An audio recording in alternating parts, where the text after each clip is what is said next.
Hey, Armand here with your forecast for the week of November 29th, 2021.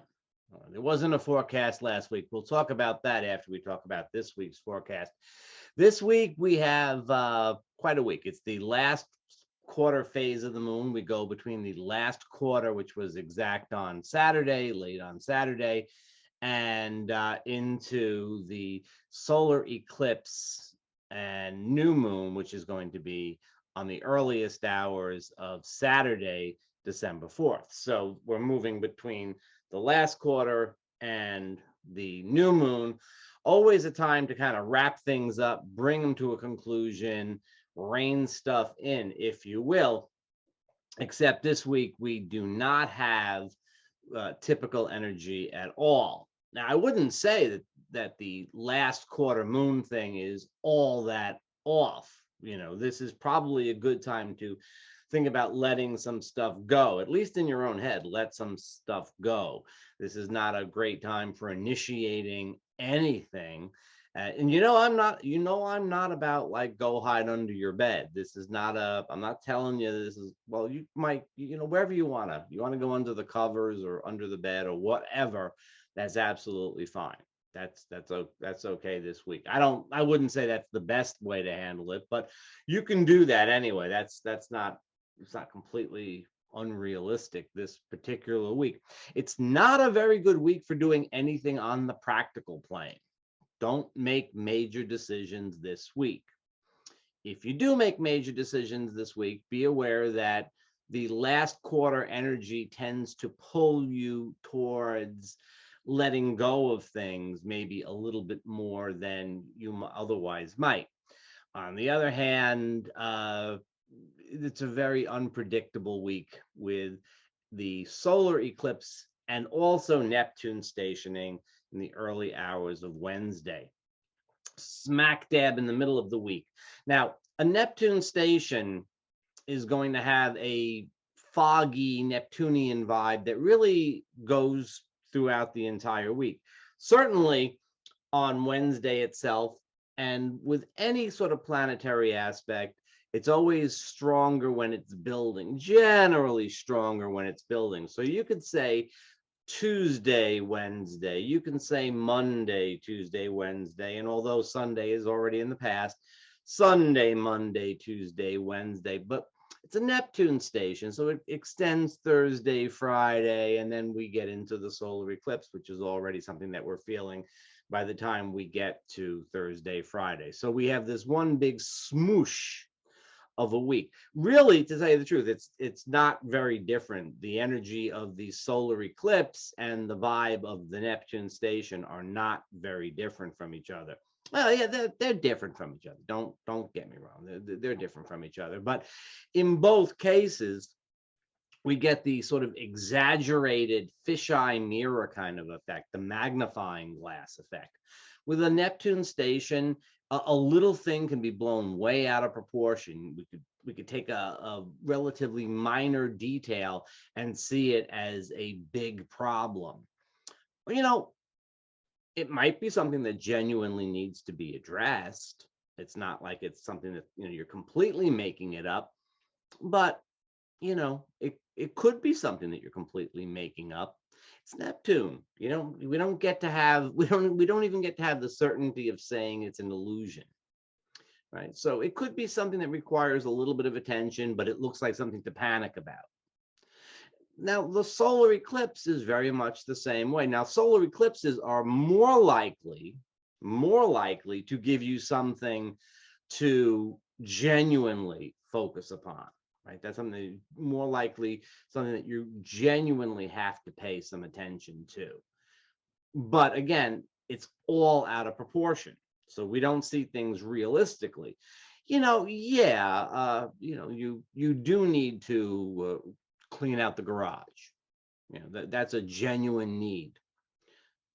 Not a big need, but you could see it as being something that really has to be done. Oh my God, how have we gone this far without cleaning out the garage? That's what happens with the solar eclipse. So between the two, we're just looking at unrealistic proportions, whether or not we're looking at realistic concerns. You know who's not very busy this week is Saturn. Saturn does get a nice sextile from Mercury, and that's going to happen. Um, that's going to happen on Tuesday, and that would generally help communication and things like that. But I wouldn't really count on it having much to do.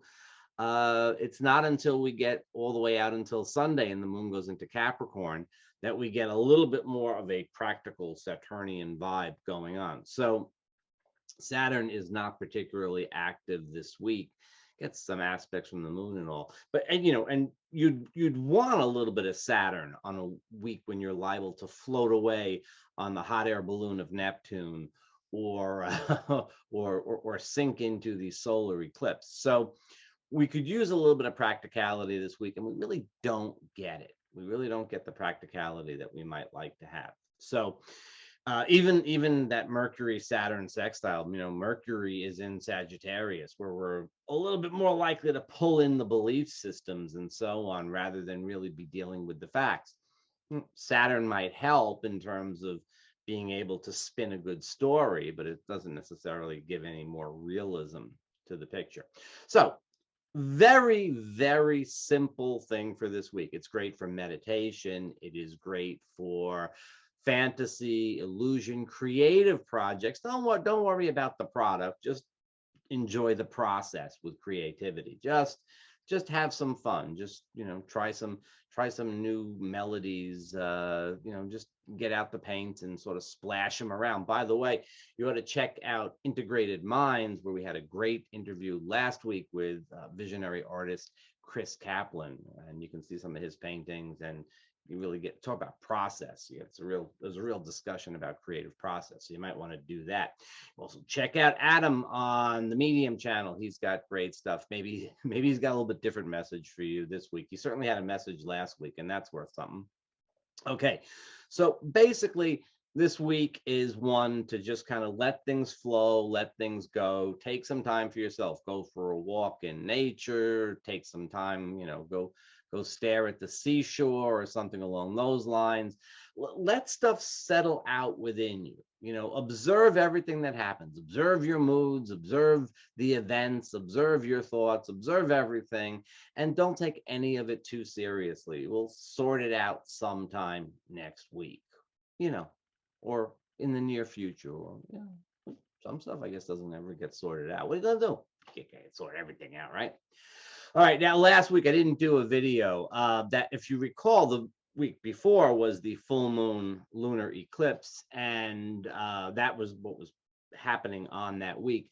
And I thought it was a terrible week. It didn't really work all that well on a personal level, but collectively it was just, I thought, god awful. I thought that was really terrible, and I couldn't come back in and say something for the following week. I was quite discouraged by our collective state, and I remain pretty discouraged by our collective state. You don't really need this. I mean, if you've got something, if you want something to do while you're having your coffee on Monday or Tuesday morning or whatever it is, that's fine. But you don't really need this right now, right? You've got the blueprint down. The cosmos, the celestial forces are going to keep coming at us. They don't stop. What are you waiting for? You waiting for the easy astrological weather? And we get some sometimes. We do, and then it blows blustery again. That it's just the way things happen. We get a lot of stuff coming at us. The cosmos throws all these things at us to see what we can do with them. And of course, down here on Earth, we do stuff with them, and we hurl stuff at ourselves, and that's our decision, and we do better or worse at it. Lately, I think worse. And that's a situation that has been going on since forever. These times are truly challenging and difficult, but I mean, in the last century alone, how many challenging and difficult times have there been? So what do? You try to be as mindful as possible. You try to maintain as much compassion as possible. And you forgive yourself when you're not as mindful and compassionate as you'd like to be, because it's hard to do that. And even try to forgive others when they're not as mindful and compassionate as they could be. And even if they're not even trying, you try to get a little bit of forgiveness for others, so at least so you don't wrap yourself up in things too tightly. That's the whole thing. You don't want to wrap yourself up in stuff too tightly. You're going to get sucked in. You're going to get pulled into dramas. You're going to get pulled into the stuff that's going on in the collective. You're going to get pulled into the dramas in your own personal life.